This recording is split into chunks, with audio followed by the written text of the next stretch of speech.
Happy Valentine to God, the creator of love. Happy Valentine to myself, Ole Ojutu. Happy Valentine to the world. May God bless us. More of it in Jesus' name. Amen. Ẹ jọ̀ọ́ máa ṣe mọ̀ nǹkan tó ń ṣe lénìí. Èní ni bá. Ṣé ẹ mọ̀ pé Ọlọ́run ló ní ìfẹ́? Ọlọ́run ní kí n fún yín lẹ́bùn pàtàkì.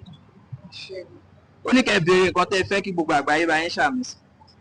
Àánú ni mo fẹ́, Ọlọ́run ṣàánú mi gbogbo ọ̀nà. Torí àánú ni mo ní lọ́wọ́lọ́wọ́ báyìí. Àmín. Torí pé nígbàgbọ́ náà àdúrà Ọlọ́run á ṣàánú fún yín. Ẹ jèrè àwọn ọmọ yín o. Gbogbo nǹkan tí ẹ bá fi omi yìí tú Ọlọ́run á bá yín tú. Gbogbo nǹkan tí ẹ bá fi omi yìí dè Ọlọ́run á bá yín dè. Ẹ lọ lò ó ṣe wù mí. Àlàáfíà mà. Àmín. Àdúrà lẹ fẹ́. Kí lẹ mọ̀ tó ń ṣe lénìí? Valentine. Valentine. Ṣé ẹ mọ̀yàn tó ní Valentine? Ẹ mọ ènìyàn bọ́ ẹ mọ̀yàn tó ní ìfẹ́. Ta ló ní ìfẹ́? Ọlọ́run ló ní ìfẹ́.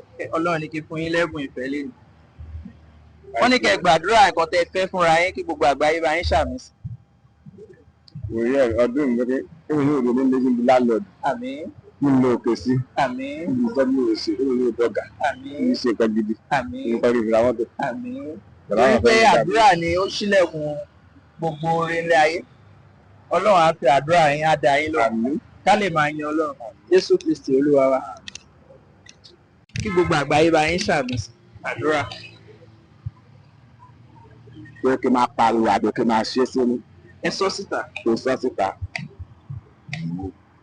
Olúwa tí mo ṣe ń lọ yìí, gbogbo nǹkan tí mo fẹ́ ní dáadáa Olúwa tó tẹ̀ mí lọ́wọ́. Àmín.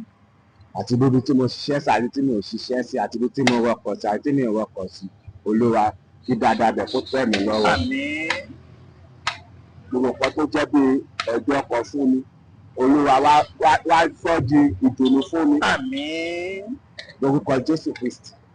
Olúwa wa. Àmín. Gbogbo nǹkan tí ẹ béèrè ọba tó dá yín tó lomi ara yín tó lẹ̀jẹ̀ ara yín lẹ́yìn fúnra yín fi mọ̀ pé kò sí ẹ̀dá alààyè kan tó dá yín tó ju Ọlọ́run lọ.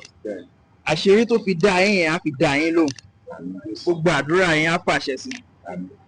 Ó ní kí n fún yín ní omi àṣẹ ẹ̀bùn ọjọ́ ìfẹ́ Happy Valentine. Ẹ ṣí tẹ bá ti délé ẹ fi ṣe nǹkan tó bá ti wù nílé. Mo dá omi yìí papọ̀ mọ́ ẹ̀jẹ̀ Jésù Kristi. Mo yà á sí mímọ́ lórúkọ ti Bàbá àti ti Ọmọ àti ti Ẹ̀mí mímọ́. Àlàáfíà ni fún yín bọ́rẹ̀. Pásítọ̀ ṣé mo lè mú? Ẹ lè mú. Mo lè fi ṣe nǹkan tó bá wù yín. Àdúrà yín á gbà. Ó dàbọ̀. Ọlọ́run ní kí n fún yín lélẹ̀. Ẹ sọ pé kí gbogbo nǹkan tí ẹ fẹ́ lé èní tó máa tó ayé yín ṣe k'Ọlọ́run kó ṣe fún yín. Àdúrà.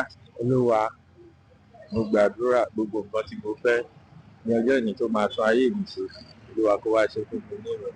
Torí pé nígbàgbọ́ nú àdúrà tí gbogbo àgbáyé rẹ̀ fẹ́ bá yín ṣàmì sí àdúrà yín àgbà. Happy Valentine to you. Ẹ ṣé gan sir. Ṣé ní any verses or orí ẹsẹ̀ kankan ní Bible tẹ̀lé gbàdúrà fúnra yín kí gbogbo àgbáyé bá yín ṣàmì sí?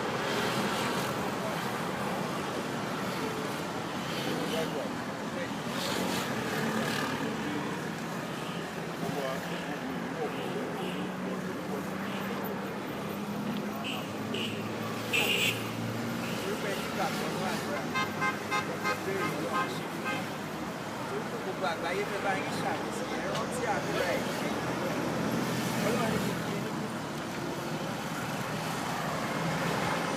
Happy Valentine.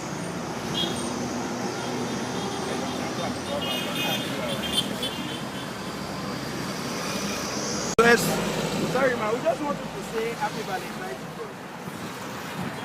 Happy Valentine.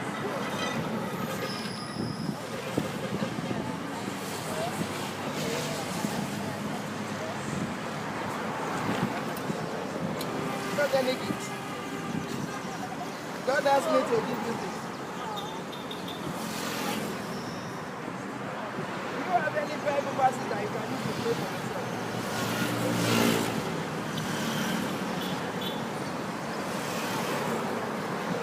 Okay.